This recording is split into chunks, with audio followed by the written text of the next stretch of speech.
As some of you know, we have a snow leopard here at Big Cat Rescue named Chloe. The keepers noted she wasn't eating all of her diet like normal and just wasn't acting like herself. We sedated her, brought her into the hospital, ran some blood work and a urinalysis, and realized she had a horrible kidney infection. Unfortunately, X-ray showed us that she also had stones in her left kidney. We put her on antibiotics and started searching for the right option to treat her. We decided the best option to treat Chloe's kidney stones was with lithotripsy.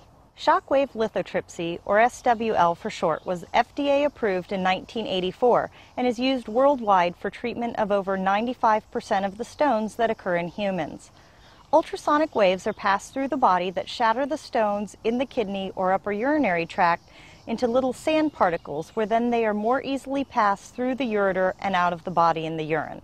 Now that we made our decision, it was time to start preparing for the surgery. First, we had to prep Chloe. We put her on antibiotics for 8 weeks to help cure her kidney infection. Next, we had to find the interventional radiologists who would help us. They actually came from New York City at the Animal Medical Center.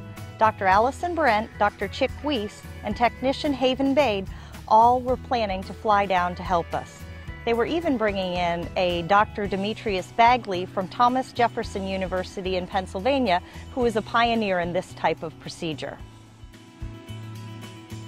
The lithotripsy machine was kindly donated by Margie Irvin, CEO of Bay Area Renal Stone Center, and would be operated by John Folman of the Bay Area Partners.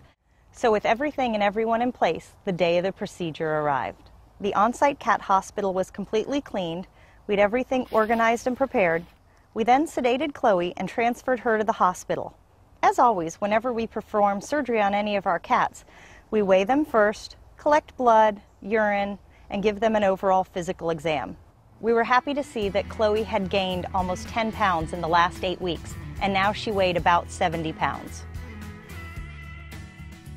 We prepped Chloe for the lithotripsy, making sure she was completely stable on the anesthesia before bringing in the radiology team.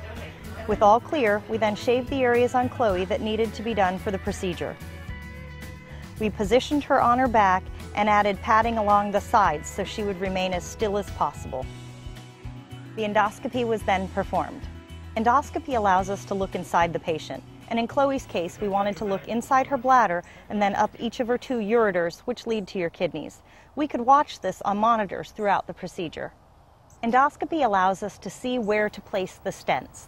The stent allows the kidney stone particles to pass from Chloe's kidney down into her bladder. The stent keeps the tube open so there aren't any blockages.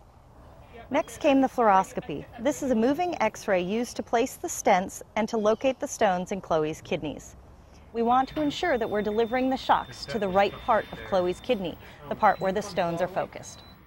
So with the stent in place and the kidney stones located, it was time for the shocks to be delivered.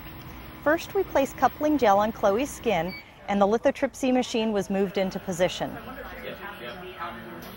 Chloe's kidneys were actually shocked 2,500 times, and we could watch the stones breaking up on the monitors.